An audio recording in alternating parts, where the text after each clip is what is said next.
Muy bien, vamos a empezar entonces con este segundo mensaje, cuyo título es: ¿qué hace Dios por sus hijos fieles? Es decir, tenemos al mundo, luego tenemos a personas que fueron sacadas del mundo. Eso significa iglesia, es una persona que salió del mundo. Ese es el término eclesia en griego, persona que salió del mundo, y eso somos nosotros. Cuando nos saca del mundo, nosotros empezamos a conocer toda su doctrina, empezamos a entender la voluntad de Dios, empezamos a entender que el camino de vida cristiano solamente es una ruta que nos va a llevar hacia nuestro destino final. ¿Cuál es ese destino final? La salvación. ¿Dónde? En el reino de Dios.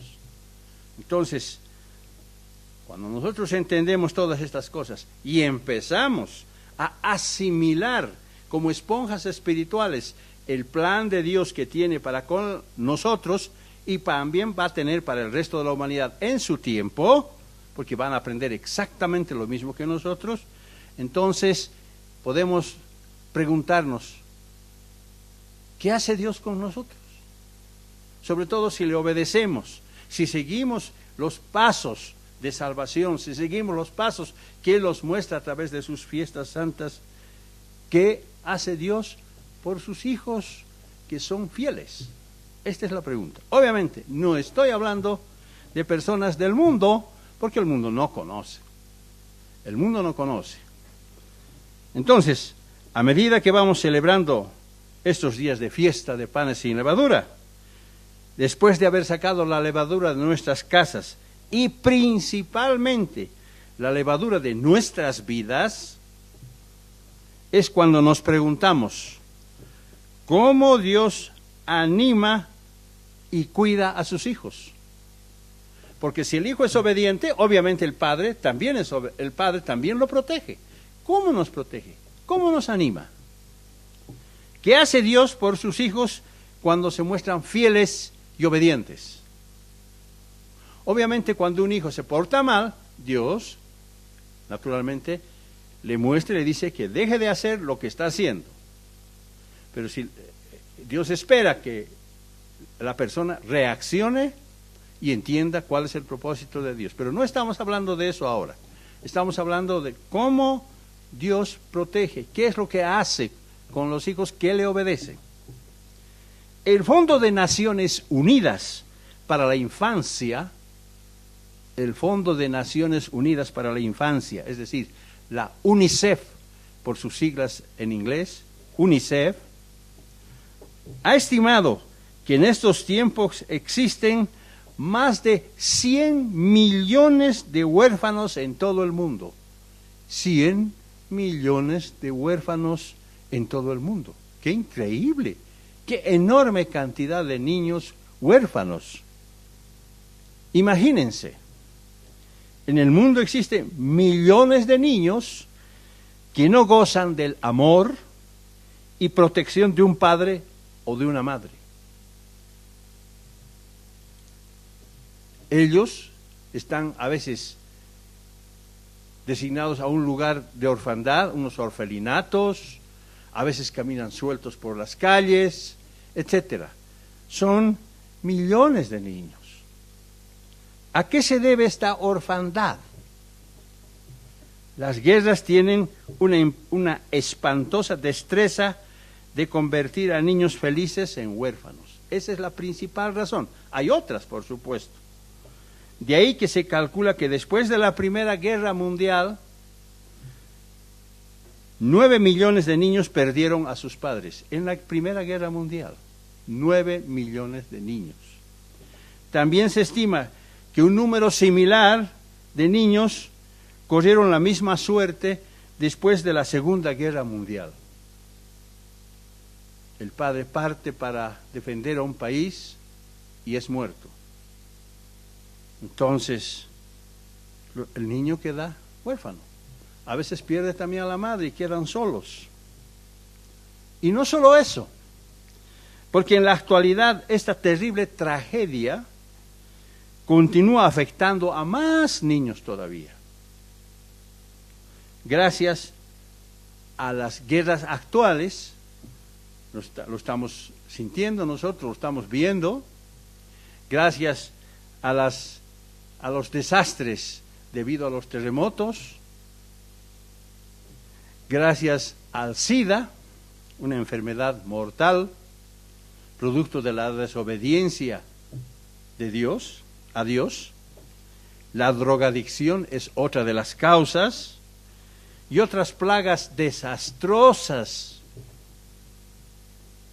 que nosotros contemplamos, muy sorprendidos a través de los medios de prensa. ¿Cómo se sentirá un niño o una niña al saber que sus padres murieron o que los han dejado en completo abandono? Porque también hay otra causa. La causa es el abandono. Apenas nace un niño, viene la madre, lo deja en un lugar X y se va. Los niños quedan abandonados, tal vez producto de un niño no deseado, no tiene padre, nadie sabe quién es, y los abandonan. ¿Cómo creen que se sienten esos niños? El solo pensar que un niño tiene que vivir en la calle y buscar comida en los basurales nos causa escalofríos, por supuesto. Por muy trágica que nos parezca esta lamentable tragedia, porque lo es, en el pasado nosotros también nos encontrábamos en circunstancias muy similares. A ver, vamos a entender. Por muy trágica que nos parezca esta lamentable tragedia, en el pasado nosotros también nos hemos encontrado en circunstancias muy similares. Me explico. Cuando nacimos, éramos totalmente inocentes. Después que nuestros padres terrenales nos dieron un cuerpo físico y Dios nos proveyó del espíritu humano, porque sabemos que el hombre está compuesto de dos espíritus. El espíritu humano, con el cual razonamos, pensamos, actuamos, creamos, enseñamos, aprendemos, y otro es el Espíritu de Dios. Por eso la creación del hombre está incompleta. Al hombre le falta el Espíritu de Dios para que esté ya completo. A medida que el tiempo fue transcurriendo, llegamos a ser responsables ante Dios. Nos dimos cuenta, ya éramos mayores y nos dábamos cuenta de nuestra responsabilidad. ¿Por qué? Por haber pecado. Y por cuyo motivo vivíamos apartados de Dios. A Dios no le gusta el pecado. Dios odia el pecado, aunque ama al pecador, por supuesto. Pero cuando nosotros nos dimos cuenta, siendo mayores, vivíamos apartados de Dios. Es decir, que en este proceso también llegamos a convertirnos en huérfanos espirituales. No porque nuestro padre hubiese muerto, no, sino porque nosotros estábamos muertos a causa del pecado. Pablo nos hace entender lo que el pecado hizo con nosotros. Vamos entendiendo esto un poquito. Romanos capítulo 6 y versículo 13. Romanos capítulo 6 y versículo 13.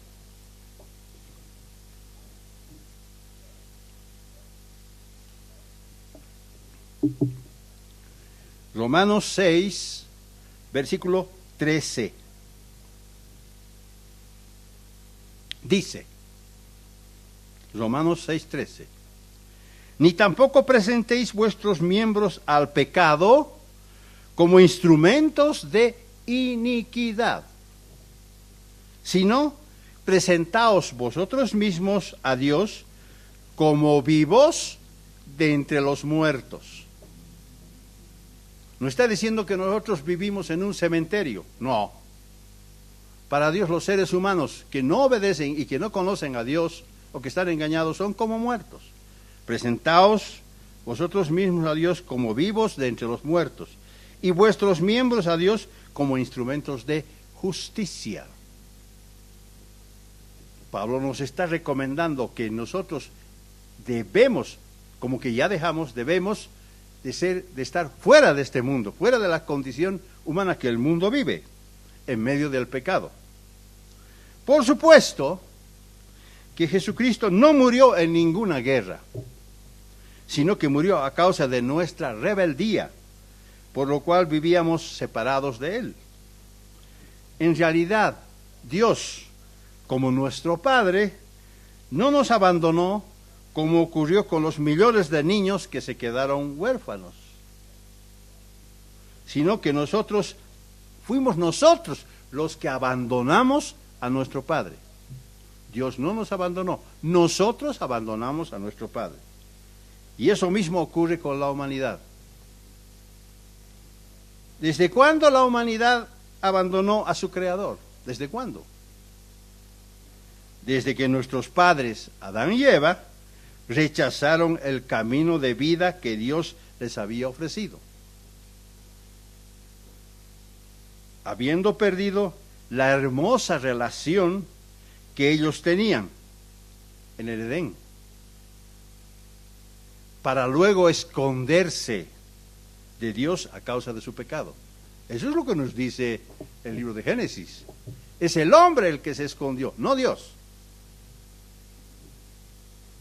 Por eso gran parte de la humanidad,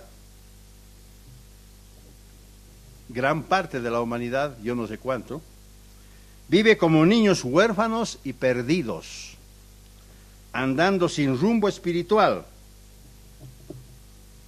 intentando darle sentido a su existencia, valiéndose de sus propios medios.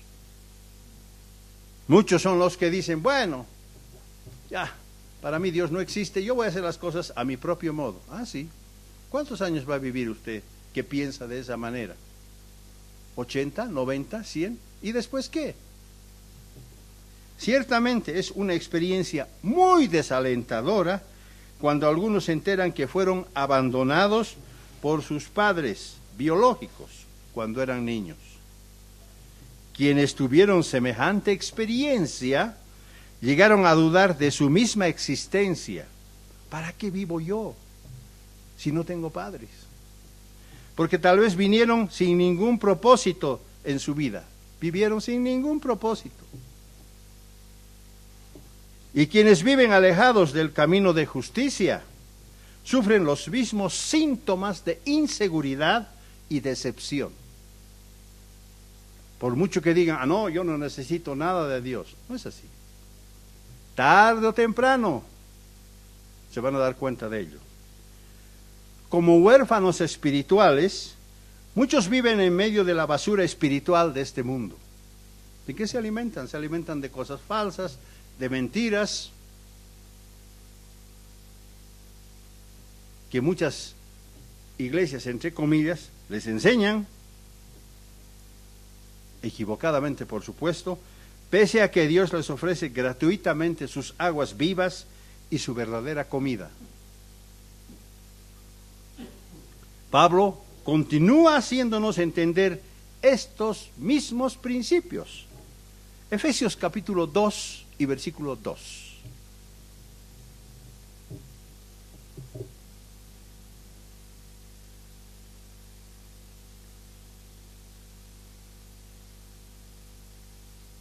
Esta recomendación ya es cuando nosotros hemos conocido la verdad y estamos dentro de la verdad.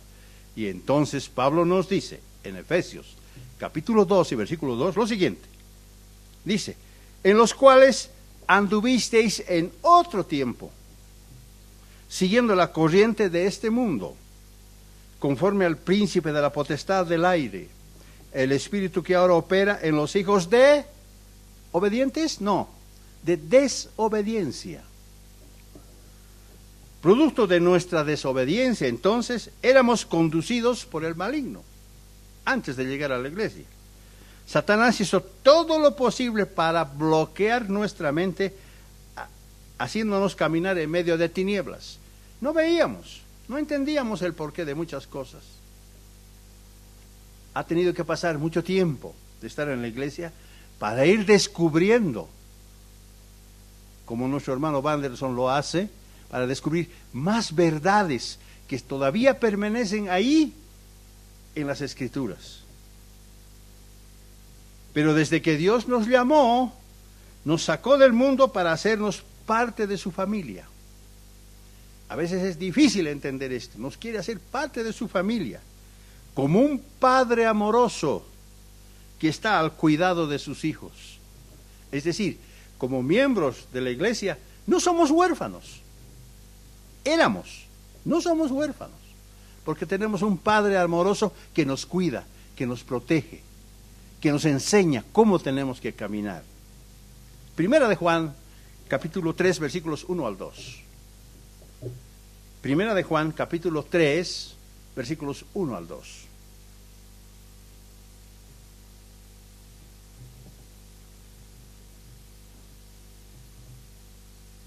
Vamos a ver la maravillosa revelación que nos hace el apóstol Juan. Primera de Juan, capítulo 3, versículos 1 al 2.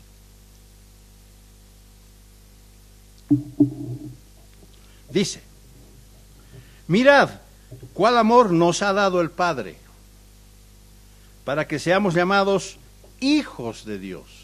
Ajá. Por eso este mundo no nos conoce, porque no le conoció a Él. Tenemos tantos amigos que dicen: tú tienes tu iglesia. Yo no tengo iglesia. No es mi iglesia, ni es iglesia de nadie, es la iglesia de Dios. Es Dios que nos sacó de este mundo para traernos a una pequeña congregación. Amados, versículo 2, ahora somos hijos de Dios, y aún no se ha manifestado lo que hemos de ser. Fíjense cómo nos califica aquí el apóstol Juan. Nos dice que somos hijos de Dios, pero aún no se ha manifestado lo que hemos de ser, porque esta no es la meta. Este solamente es el camino. Pero sabemos que cuando Él se manifieste, seremos semejantes a Él. Y sabemos cómo de qué clase de semejanza vamos a tener nosotros con Dios cuando Jesucristo venga. Porque nos va a hacer seres de su misma naturaleza espiritual. Y por eso dice, porque le veremos tal como Él es. Obvio. Si somos parte de su familia espiritual, si tenemos su misma esencia, obviamente vamos a verlo a Dios tal como Él es. Vamos a tener ese enorme privilegio. Se trata de una maravillosa revelación, pues, que nos hace el apóstol Juan. ¿Y qué características distinguen a quienes fueron hechos hijos de Dios?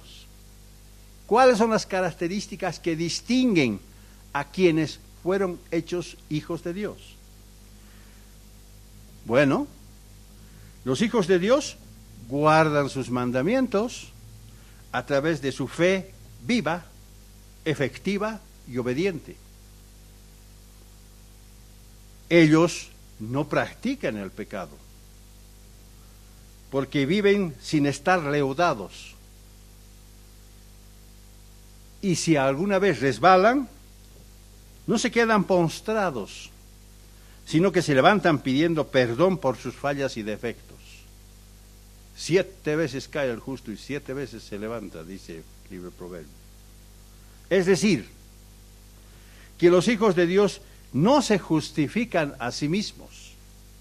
Mira cuán bueno soy yo. No, yo soy la bondad personificada. No, sino que Dios los justifica por medio de su gracia abundante. Entonces aprenden a caminar por el camino de santidad. Ese es el proceso. Por eso estamos aquí. Los hijos de Dios buscan la guía del Espíritu de Dios, porque con el Espíritu de Dios ya somos seres completos. Y se someten voluntariamente a su voluntad, como nos dice Romanos 8:14. Ellos se convierten en pacificadores del reino.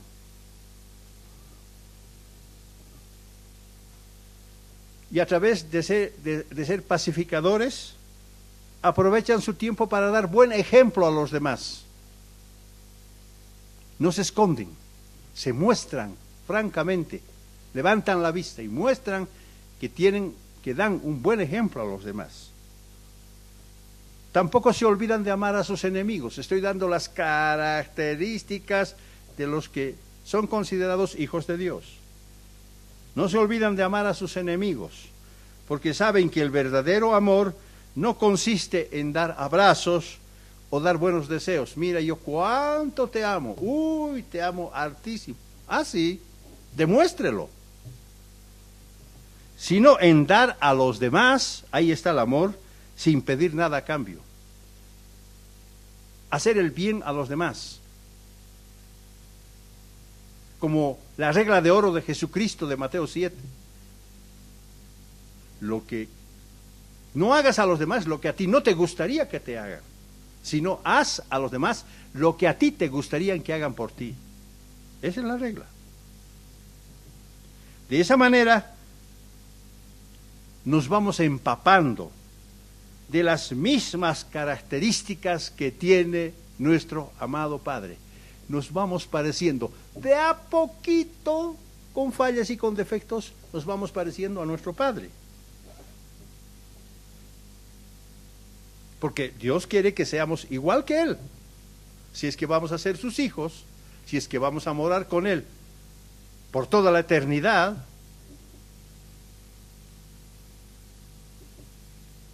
tenemos que tener las mismas características espirituales de nuestro Padre.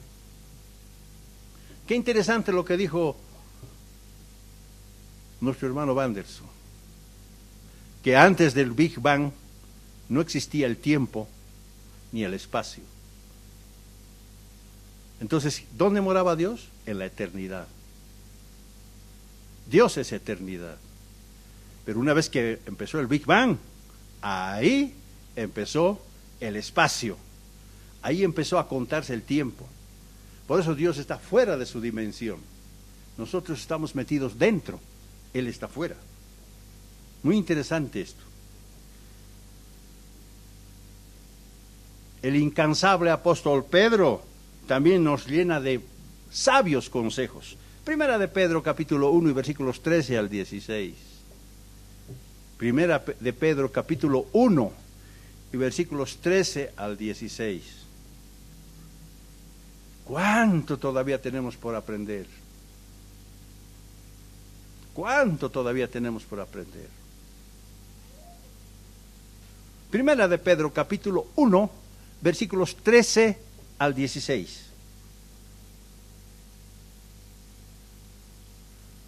No nos está hablando en términos físicos, por supuesto, nos está hablando en términos espirituales, porque nos dice, por tanto, ceñid los lomos de vuestro entendimiento. Sed sobrios y esperad por completo en la gracia que se os traerá cuando Jesucristo sea manifestado. Versículo 14.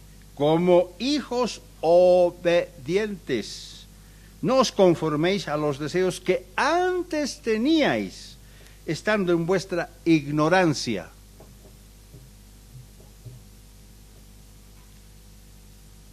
Sino, como aquel que os llamó es santo, sed también vosotros santos en toda vuestra manera de vivir. Versículo 16, porque escrito está, sed santos porque yo soy santo. Todos pensamos, muchos piensan, felizmente nosotros no, erróneamente, que ser santo está colocado en una pieza de estuco, en un lugar. Eso no es la verdad de santidad. Santidad quiere decir el propósito de Dios en uno. Cuando Dios mora en uno, uno es santo. Por eso lo que nos está diciendo en realidad el apóstol Pedro es que nosotros nos llenemos del Espíritu Santo y como morada del Espíritu Santo nosotros automáticamente somos santos, porque la presencia de Dios es uno, en uno es lo que nos santifica.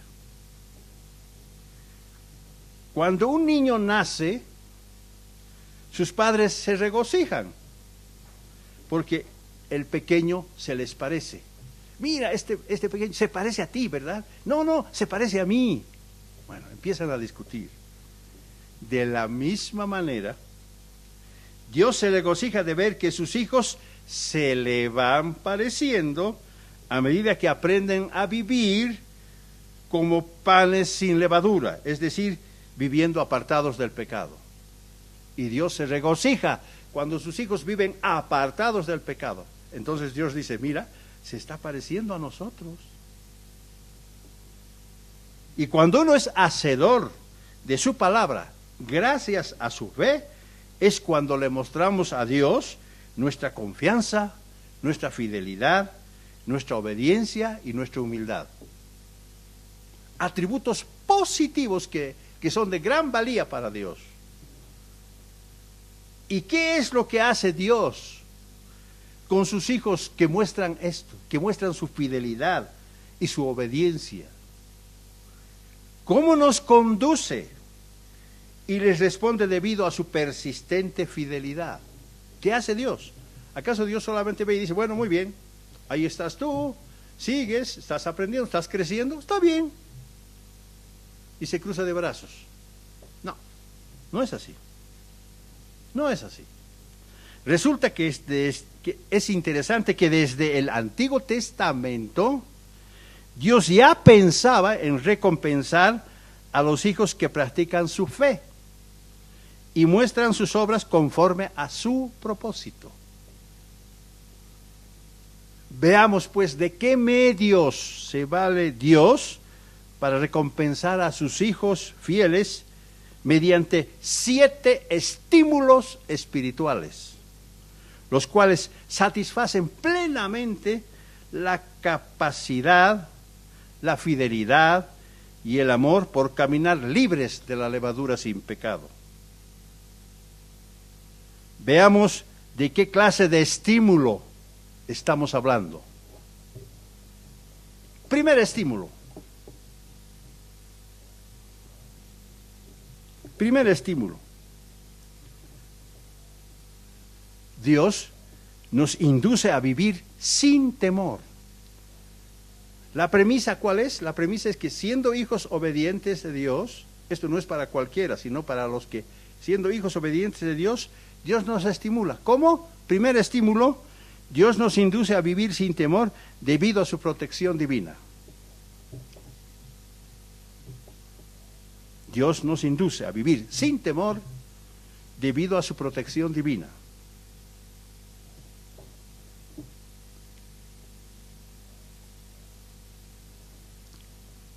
Ese es el primer estímulo que nos da. Ese es el primer apoyo. Ese es el primer soporte. Esa es la primera ayuda que recibimos cuando procedemos con fidelidad. De esto precisamente nos habla el profeta Isaías. Isaías capítulo 41 y versículo 10. Isaías 41 y versículo 10.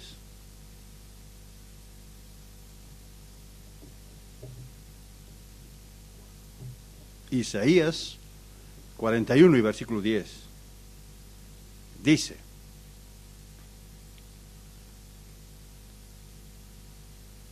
no temas, porque yo estoy contigo.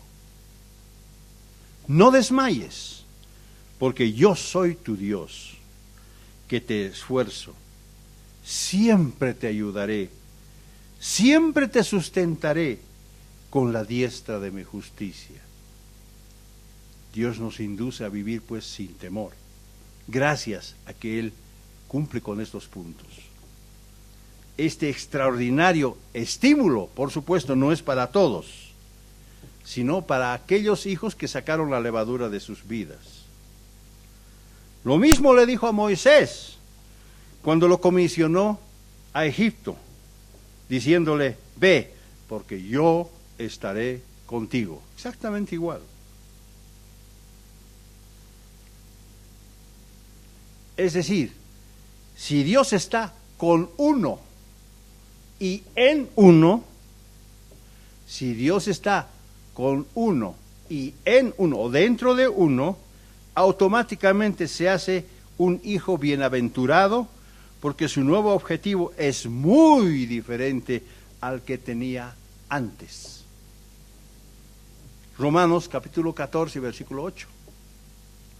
Romanos capítulo 14, versículo 8. Esto lo hemos dicho alguna vez, pero lo voy a volver a repetir, porque a veces es necesario reconfirmarlo, es necesario explicarlo una vez más. Romanos capítulo 14 y versículo 8.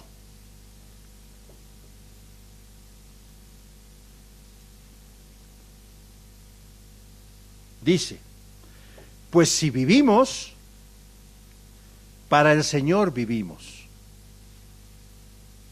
Y si morimos, para el Señor morimos. Así pues, sea que vivamos o que muramos, del Señor somos. Del Señor somos.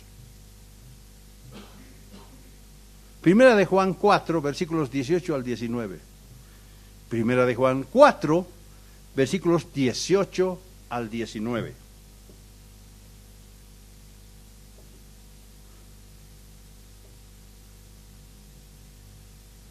Primera de Juan 4, versículos 18 al 19.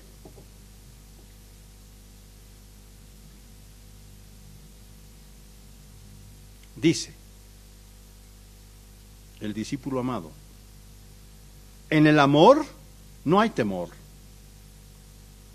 sino que el perfecto amor echa fuera el temor, porque el temor lleva en sí castigo, de donde el que teme no ha sido perfeccionado en el amor.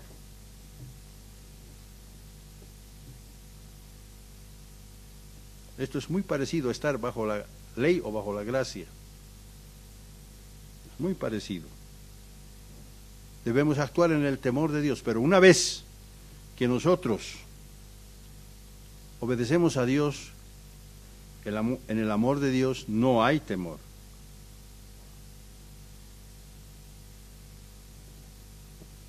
Porque el temor lleva en sí castigo, de donde el que teme no ha sido perfeccionado en el amor.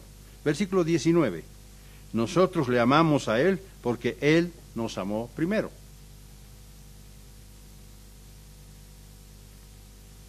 Lo que Pablo y Juan nos están diciendo es que ya no nos pertenecemos a nosotros mismos, sino que ahora somos propiedad de Dios.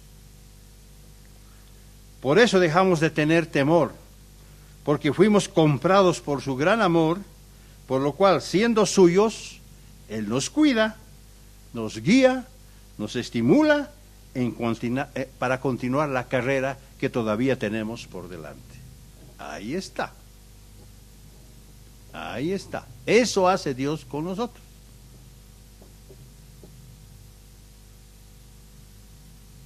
Segundo estímulo. Segundo estímulo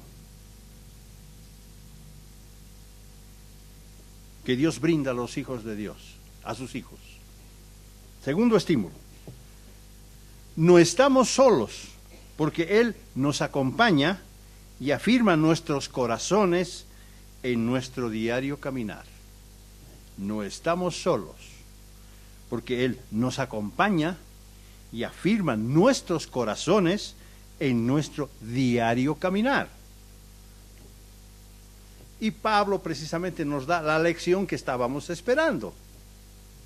Primera de Tesalonicenses, capítulo 3, versículos 11 al 13. Primera de Tesalonicenses, capítulo 3, versículos 11 al 13.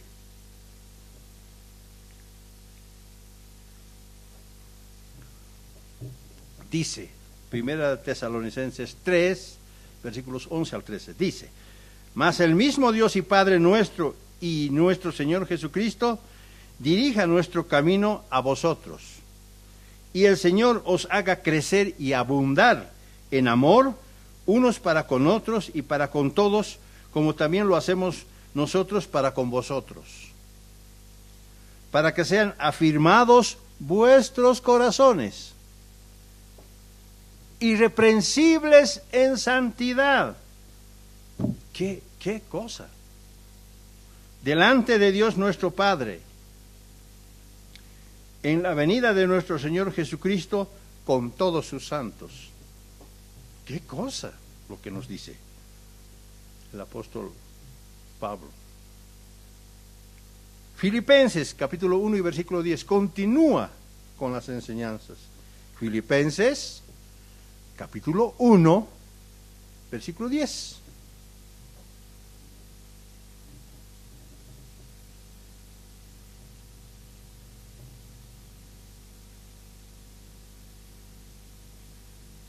Filipenses 1 versículo 10.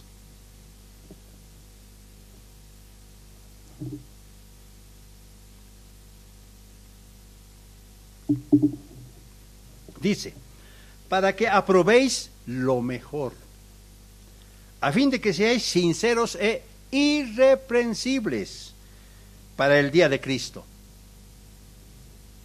¿Cuál es la visión? ¿La visión es para ese momento? No, la visión es para la venida de Jesucristo. Vemos que las enseñanzas tienen una misma convergencia espiritual, es decir, la gloriosa venida de nuestro Rey de Reyes. Ese es el punto, ese es el enfoque. Tercer estímulo.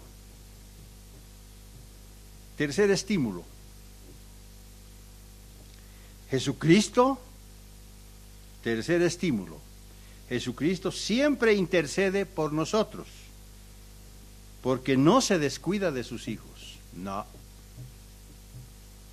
No se descuida de sus hijos. Romanos capítulo 8 y versículo 27.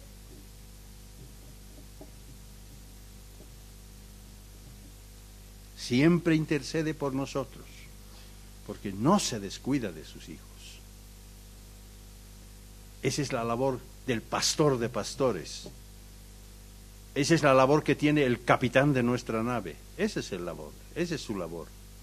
Ese es su trabajo, ese es su cuidado, esa es su preocupación. Romanos capítulo 8, versículo 27. Romanos 8, versículo 27 dice, mas el que escudriña los corazones sabe cuál es la intención del Espíritu, porque conforme a la voluntad de Dios intercede por los santos. Ahí está. Versículo 34 de Romanos 8. ¿Quién es el que condenará? Cristo es el que murió, más aún, el que también resucitó, el que está además a la diestra de Dios, el que también intercede por nosotros. Como que Pablo lo vuelve otra vez a insistir. Y el apóstol Juan muestra que Dios anima a sus hijos obedientes a no tener temor. Apocalipsis 1, versículo 17. Apocalipsis 1, versículo 17. Dice,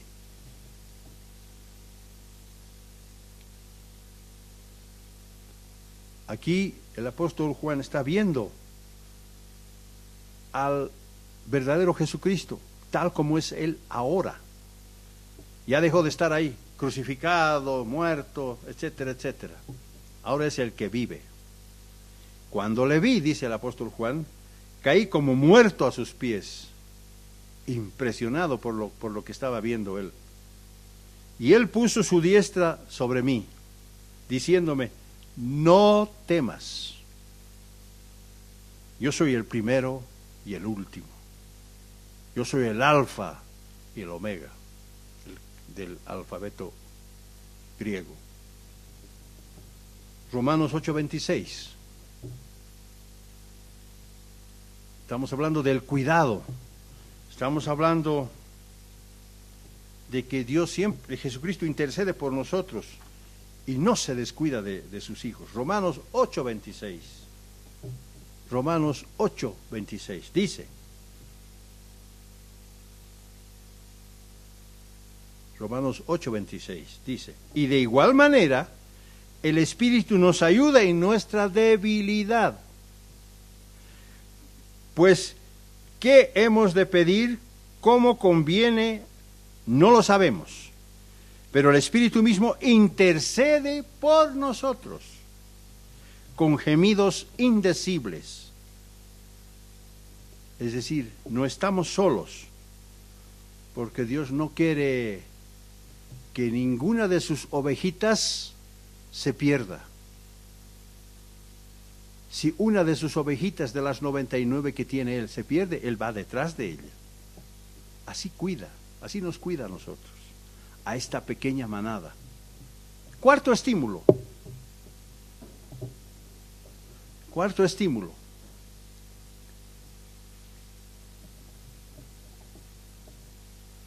Cuarto estímulo. Él se muestra como nuestro Dios y nuestra única esperanza de vida eterna.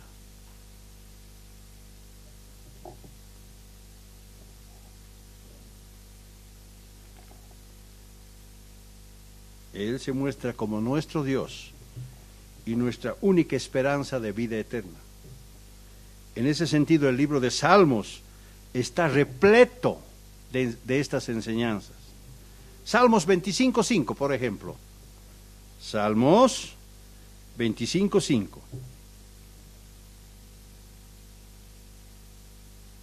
Fíjense cómo el salmista clama. Salmos 25:5. Vamos a ver algunas escrituras del libro de Salmos. Salmos 25:5.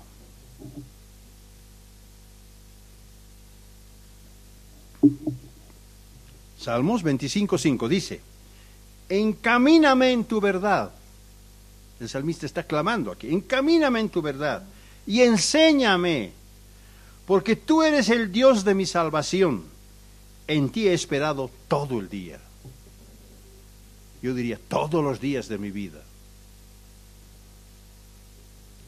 Salmos 31:14 ahora, un poquito más adelante. Salmos 31:14.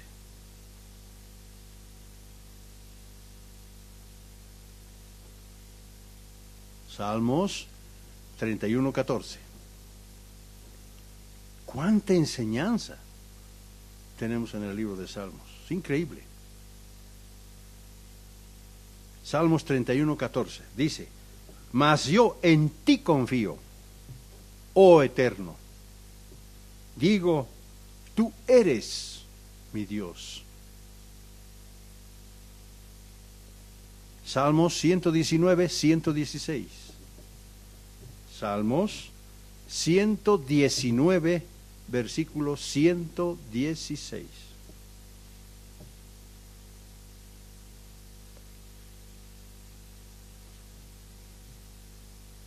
Este salmo es uno de los más grandes que tenemos en la Biblia porque tiene 176 versículos.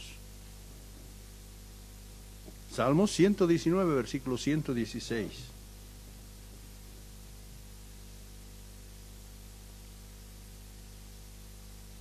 En realidad, el Salmo 119 es un acróstico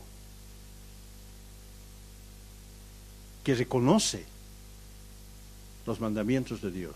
Es increíble, ese salmo es extraordinario.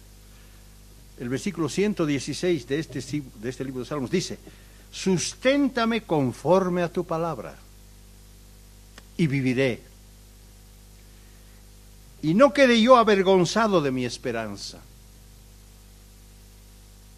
Susténtame. ¿Qué sería de nosotros si no tuviéramos el sustento de Dios? ¿Qué sería de nosotros? Salmo 146, versículo 5, un poquito más adelante. Salmos 146, versículo 5.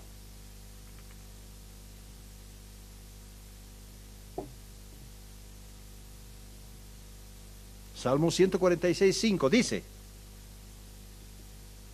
Salmo 146, 5 dice: bienaventurado aquel cuyo ayudador es el Dios de Jacob. ¿Vamos a confiar en hombres? Por supuesto que no. En ningún hombre debemos confiar. Bienaventurado aquel cuyo ayudador es el Dios de Jacob, cuya esperanza está en el Eterno su Dios. Todo hombre que mantiene su vida de esa manera está asegurando su futuro.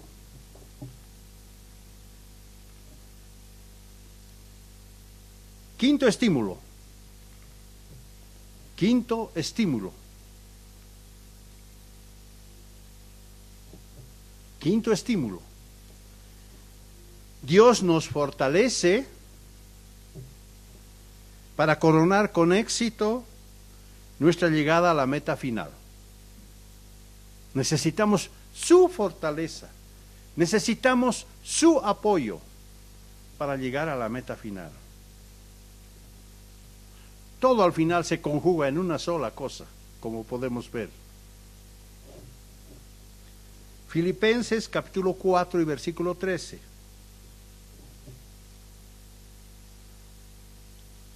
Filipenses capítulo 4 y versículo 13 dice: todo lo puedo en Cristo que me fortalece. Obvio. Todo lo puedo en Cristo que me fortalece.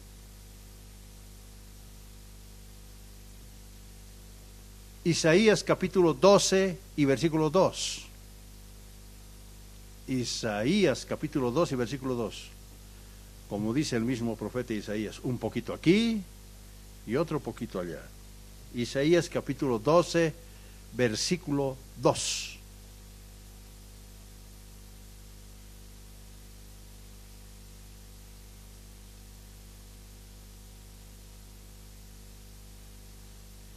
Este profeta del milenio dice, Isaías 12:2, he aquí Dios es salvación mía. Isaías sabía que el único que puede salvarnos es Dios. He aquí Dios es salvación mía. Me aseguraré y no temeré, porque mi fortaleza y mi canción es ya el Eterno, quien ha sido salvación para mí.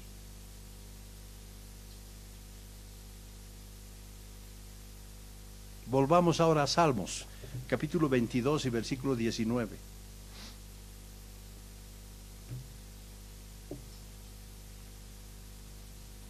El Eterno ha sido salvación para mí. Salmos 22, 19. Salmos 22, 19. Dice: mas tú, Eterno, no te alejes. Fortaleza mía, apresúrate a socorrerme. Apresúrate a socorrerme. No me abandones. No me cierres la puerta.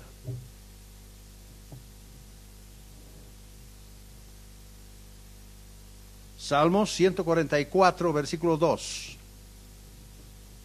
Salmos 144, versículo 2.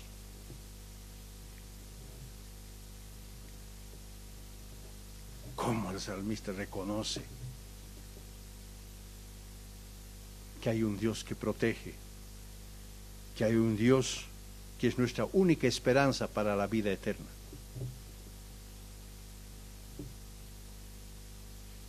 Salmos 144, versículo 2, dice: misericordia mía y mi castillo, fortaleza mía y mi libertador, escudo mío, en quien he confiado, el que sujeta a mi pueblo debajo de mí.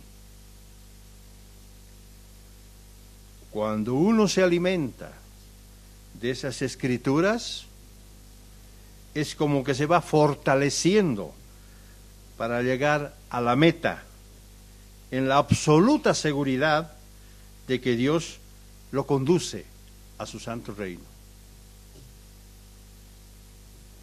Sexto estímulo. Sexto estímulo.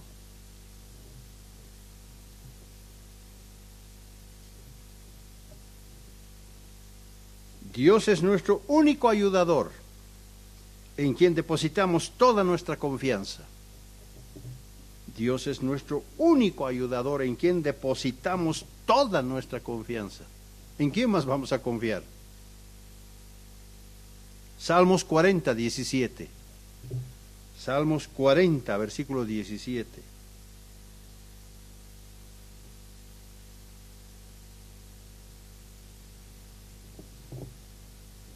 Salmos 40, versículo 17. Dice, Salmos 40, 17. Aunque afligido yo y necesitado, el Eterno pensará en mí. Mi ayuda y mi libertador eres tú. Dios mío, no te tardes. Solo un corazón como el de Dios puede decir esto. Dios mío, no te tardes. Una absoluta confianza en nuestro Padre. Salmos 54, 4. Salmos 54, versículo 4.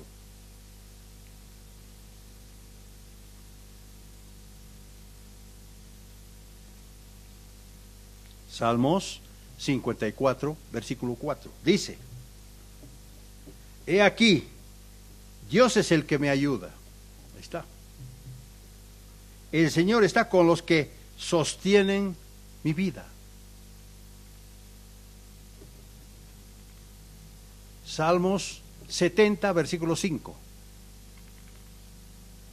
Salmos 70, versículo 5.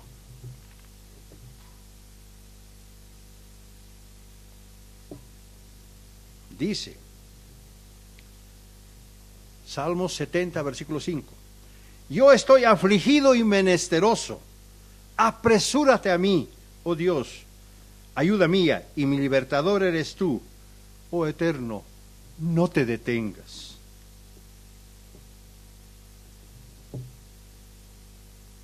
En el Salmo 40 decía, no te tardes, y aquí dice, no te detengas. ¿En quién más podríamos depositar nuestra confianza aparte de Dios?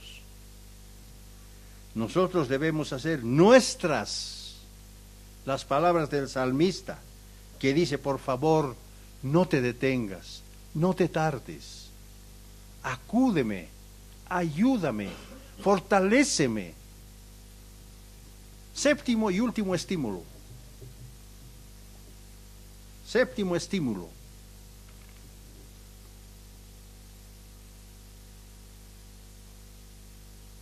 Tal vez este es el más importante de todos, no sé. Séptimo estímulo.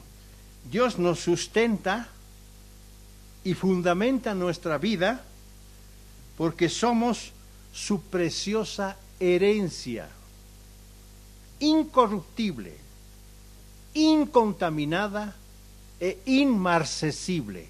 Repito, Dios nos sustenta y fundamenta nuestra vida porque somos su preciosa herencia, incorruptible, incontaminada e inmarcesible.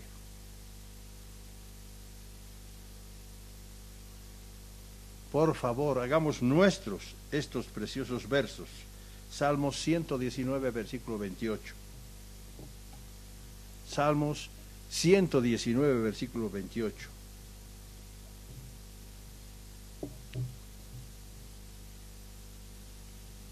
¿Cuánta cosa hace Dios por nosotros, verdad? Salmo 119, versículo 28 dice, se deshace mi alma de ansiedad, susténtame según tu palabra. Susténtame según tu palabra. Versículo 117 ahora, un poquito más adelante, del mismo Salmo 119. Salmos, versículos 117. Dice,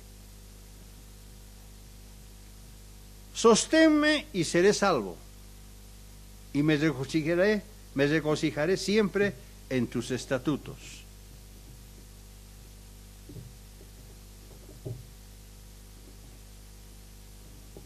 Salmo 127, versículos 2 al 5.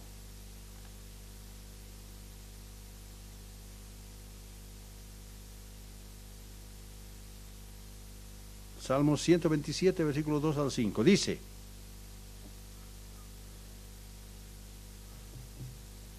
por demás es que os levantéis de madrugada y vayáis tarde a reposar, y que comáis pan de dolores, pues que a su amado dará Dios el sueño.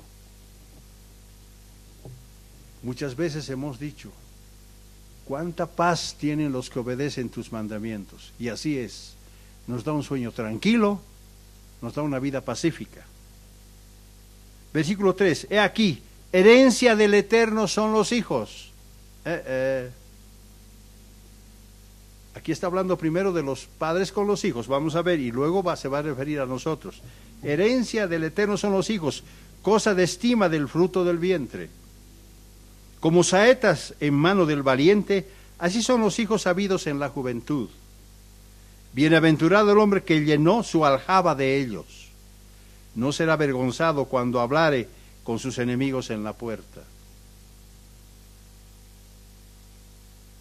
Este salmo que acabo de leer pertenece al grupo de los salmos graduales que los israelitas cantaban cuando subían a Jerusalén para celebrar las fiestas. Son 15 los salmos graduales. Este es uno de ellos.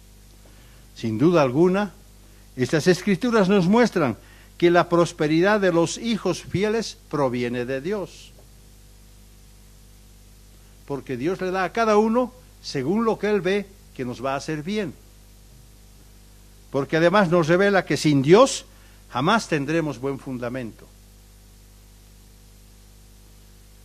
Porque Dios es el fundamento del saber, de nuestro conocimiento. Pero hay algo más que no podemos pasar por alto antes de terminar. Porque las mismas escrituras nos muestran que nosotros y nuestros hijos somos herencia incorruptible de Dios. Y como futuros herederos de su gloria, caminamos conscientes de nuestra responsabilidad, agradando a Dios en todo lo que hacemos. Primera de Pedro, capítulo 1, versículos 3 al 5.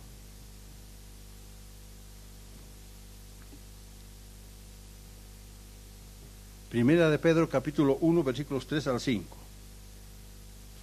Última escritura. Primera de Pedro, capítulo 1, versículos 3 al 5.